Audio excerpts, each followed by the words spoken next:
নমস্কার, আমি জ্যোতিষ সম্রাট রতন শাস্ত্রী এবং বাস্তুবিদ। বাস্তু সম্বন্ধে দু একটা কথা আমি জানাচ্ছি। আমাদের বাস্তু দেখতে হলে বাড়ির চারিদিকেই আমরা নজর দিয়ে থাকি। কোন দিকে বাথরুম, কোন দিকে রান্নাঘর, কোন দিকে বাহানা বাথরুম, কোন দিকে আলমারি, কোন দিকে কী জিনিস রাখতে হবে সবই আমরা দেখি। বিশেষ করে আজকে দিক সম্বন্ধে বলি। দক্ষিণ পশ্চিম দিক।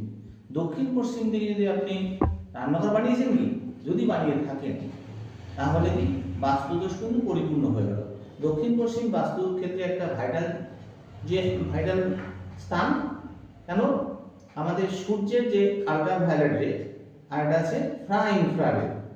এই আল্ট্রাভায়োলেট রে এটা আছে বাড়ির দক্ষিণ পশ্চিম কর্নার দিকে বাড়িতে প্রবেশ করে। আর ঈশান কোণ যেটা আছে উত্তর পূর্ব কোণ থেকে কিন্তু আমাদের সূর্যের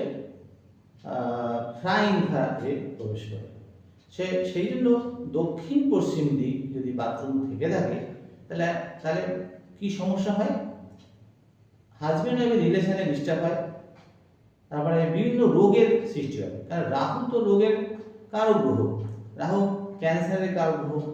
রাহু ওই দক্ষিণ পশ্চিম দিকে বাথরুম হলে মাসেল পেইন, কোমরে ব্যথা, বাতের ব্যথা, হাজব্যান্ড রিলেশন ডিস্টার্ব, আয় উন্নতি ডিস্টার্ব, অবনতি হয়ে থাকে। আর বিশেষ করে ক্যান্সার হওয়ার সম্ভাবনা থাকে। এই দক্ষিণ পশ্চিম দিকে সম্বন্ধে আমি সামান্য কথাই বললাম। আপনারা নজর রাখবেন, এদিকে কখনোই পাখানা বাথরুম করবেন না, বলে বিভিন্ন সমস্যায় পড়তে পারেন।